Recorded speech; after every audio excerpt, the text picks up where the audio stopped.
Welcome to 51 Stories. In this week's story, a team of thieves steals an artifact from a museum, and of course, there's a traitor in their midst. Here's this week's short story titled Heist at the Museum. Wyatt's philosophy was simple. A thief has no welcome to overstay and no reason to linger. When doing a heist, you want to be quick. Any delay, even a second, is a second closer to the danger zone.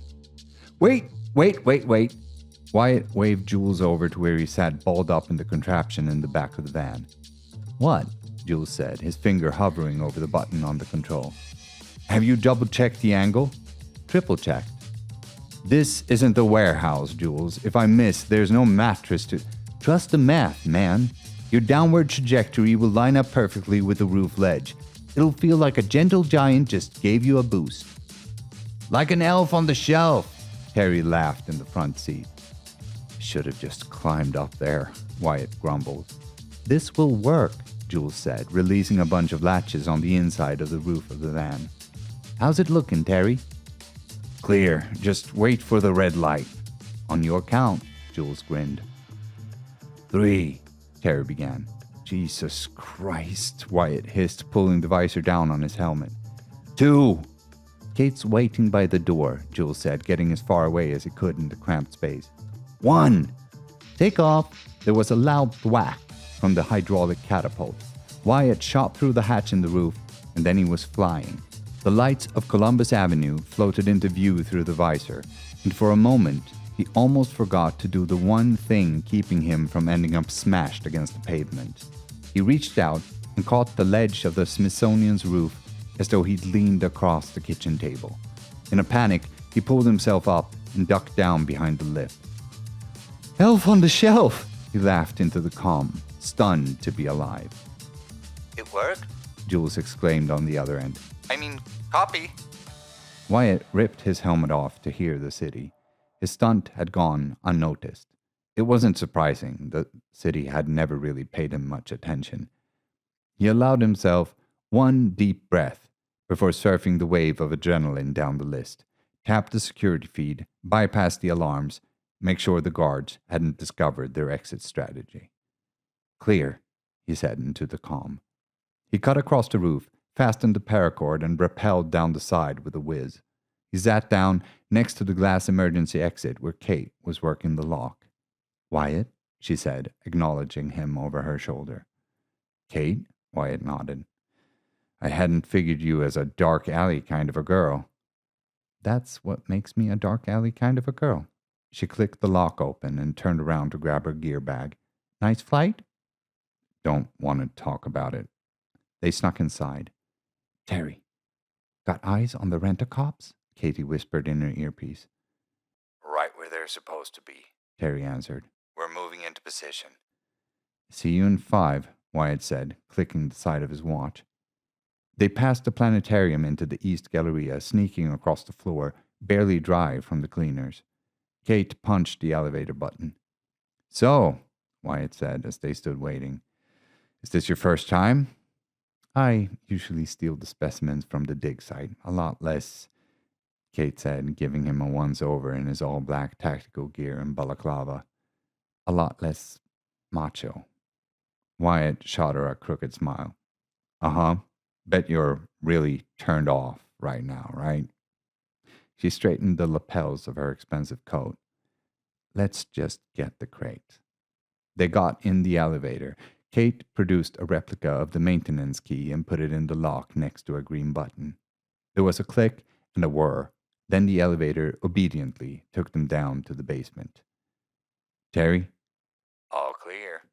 The doors opened and they set off down a long culvert lined with glass doors. It's in the cataloging repository, Kate said, pointing to a door down at the end. They were closing in when Terry's voice cut across the feed. Wait.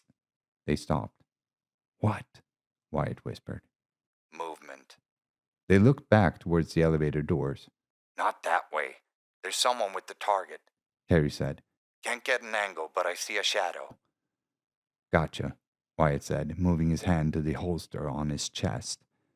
Kate gave him a horrified look. Just get your mask on and let me handle it. She got the keycard ready, sneaking up on the door.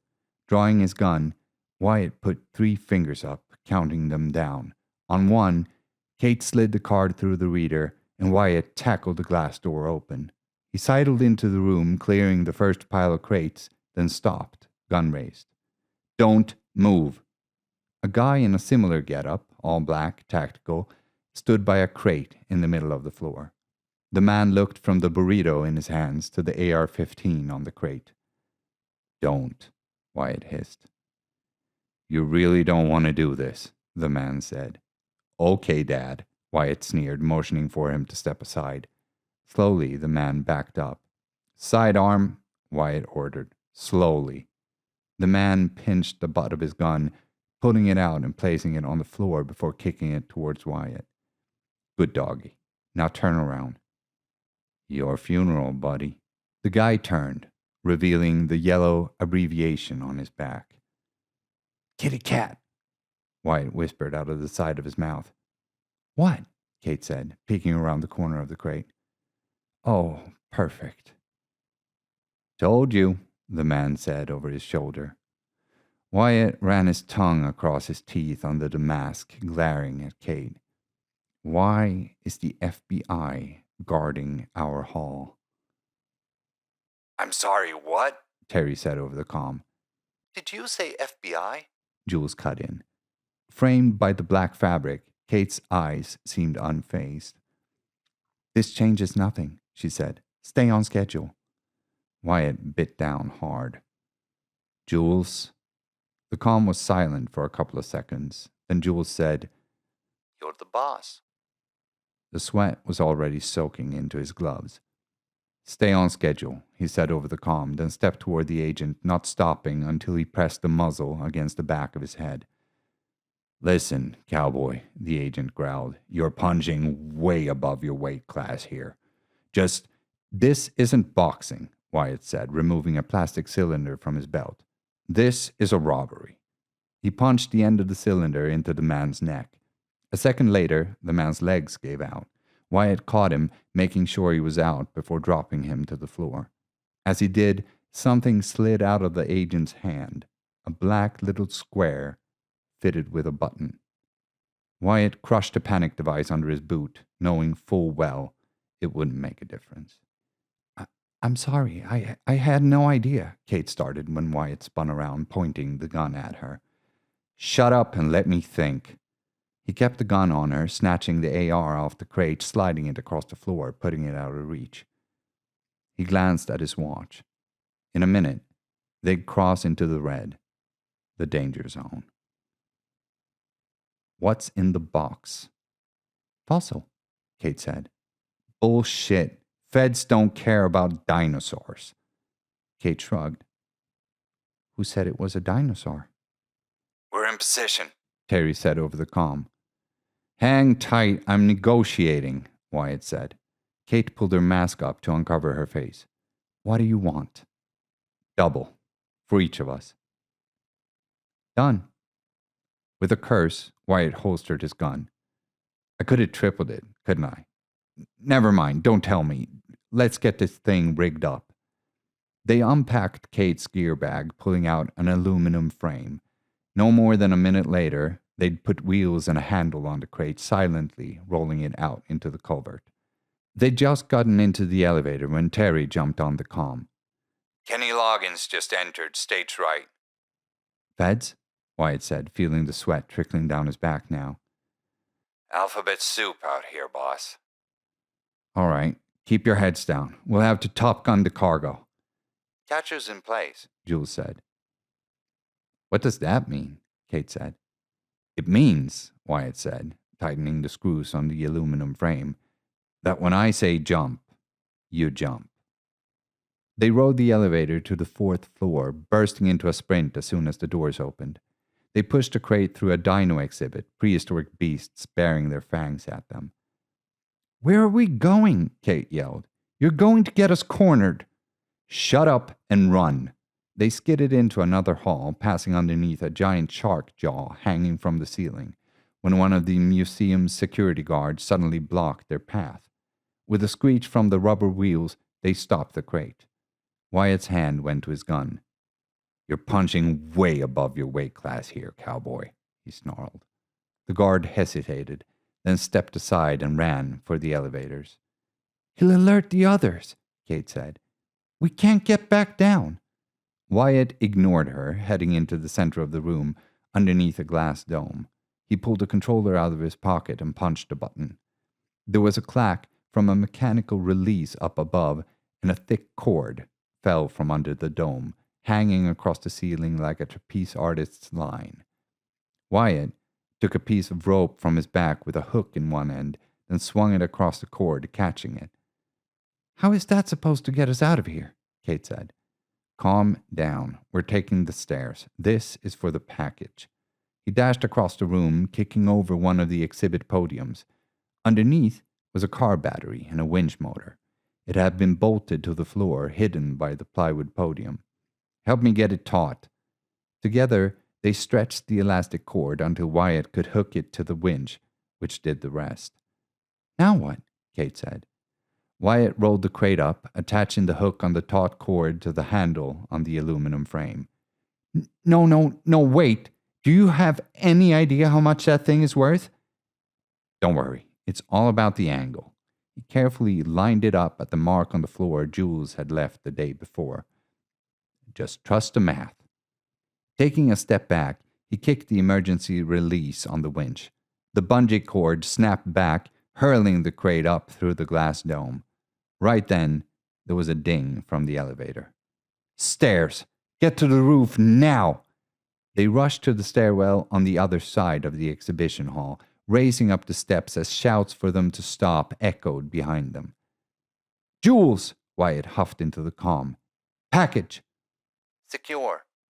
Panting, they ran out on the roof, sprinting across it. "Where's the crate?" Kate yelled, looking around. "Don't worry about it," Wyatt said, heading for the ledge. "Remember what I said about jumping?" "Uh-huh." He skidded to a halt a foot from the ledge, staring down at the van. Jules and Terry looked up at them, hauling the crate off a yellow square on the ground. Wyatt grabbed Kate's hand. "Now's the time." "You're shitting me," Kate yelled, peeking over the ledge. "We'll die." "It's that or getting gunned down by the feds, Sundance." "What? I can't do it." "Kate," Wyatt said, grabbing her shoulders. "Jump." They jumped. As they soared past the windows of the American Museum of Natural History, there was a loud thwack. Wyatt pulled Kate close and braced for impact. His back smacked into the rubbery hardness of the inflatable cushion. It collapsed under them, and the ground knocked the air out of Wyatt's lungs. "You good?" Jules said, pulling him to his feet, coughing and hacking for air. "I'm fine. Check on her." Jules grabbed Kate and helped her into the back of the van. Wyatt jumped in next to Terry. "Go!" The van bounced out on Columbus, cutting through the midnight traffic as two black SUVs tore around the corner, headed straight for them. Wyatt checked the mirror as Terry blew the red light, making a hard right that sent Wyatt bouncing in his seat. He winced. He definitely cracked a couple of ribs. Terry punched it up 77th, weaving past oncoming traffic by dodging into empty slots. Wyatt caught a glimpse of the SUV stuck in the cross-section as they ran another red light. They swerved onto Amsterdam, hit a left up 79th, and raced for the switch. A few minutes later, Terry gently turned into the overnight parking garage, took them up to the third level, and parked by their getaway car. "How's it looking back there?" Wyatt asked, turning around in his seat as Jules finally got the lid off the crate. There was a high-tech looking aluminum case inside. "Let me," Kate said, punching a 6-digit code into a small screen. There was a slight hiss from the case as the lid popped open. "Is it in one piece?" Wyatt said, trying to catch a glimpse of the contents. "I think so," Kate said, examining the stone block inside. "Wait, is that?" Wyatt grabbed his side, climbing between the seats to get a better look. Wyatt, Terry, Kate, and Jules stared down into the crate perched on the catapult they used to launch Wyatt onto the roof. Is that a hand? The dark, gnarled shape of a human hand cut across the porous stone. Why does it have 6 fingers? Terry said, looking at Kate, then to Wyatt. It has 6 fingers. No one said anything. Wyatt glanced at his watch. All right, stuff your minds back in your skulls. We gotta move. Not so fast. Wyatt looked up at Jules, then down at the empty holster on his chest. He sucked his teeth, glaring at Jules, pointing his gun at him. You know there are no bullets in that thing. I know, Jules said. That's why I brought my own mag. Wyatt sighed. Let me guess. She's paying you triple? Quadruple, actually, Julius said with a shrug. And it's not her. Third party. This thing's pretty popular. Wyatt hung his head. He could hear the tick-tock of his watch in the silence of the cramped van. Kenny Loggins echoed in his mind. Kate, he said, staring at the floor. You still trust me? Yes? Look, Wyatt, Julius said, chambering a bullet for emphasis. Don't make this more complicated than it has to. Jump! Kate jumped back against the wall as Wyatt stomped on the controller on the floor. There was a thwack, followed by a deafening bang as the hydraulic catapult shot the crate through the hatch in the roof, splintering the wood against the ceiling of the parking garage. When the contraption slowly sank back down, Jules sat slumped against the back door of the van. What was left of the gun had been compressed into the lid of the aluminum case, still in the cradle of the catapult. Are you okay? Wyatt asked Kate. She was pressed up against the side, drawing quick, shallow breaths. Trembling, she reached out and pried the case open, confirming the fossil was still intact. Just get me out of here. What about him? Terry said, pointing to the knocked-out Jules. Exactly, Wyatt said. They quickly loaded everything into their getaway car and dumped their gear in the van with Jules. The sound of sirens closed in on their location. Book it, Wyatt said to Terry.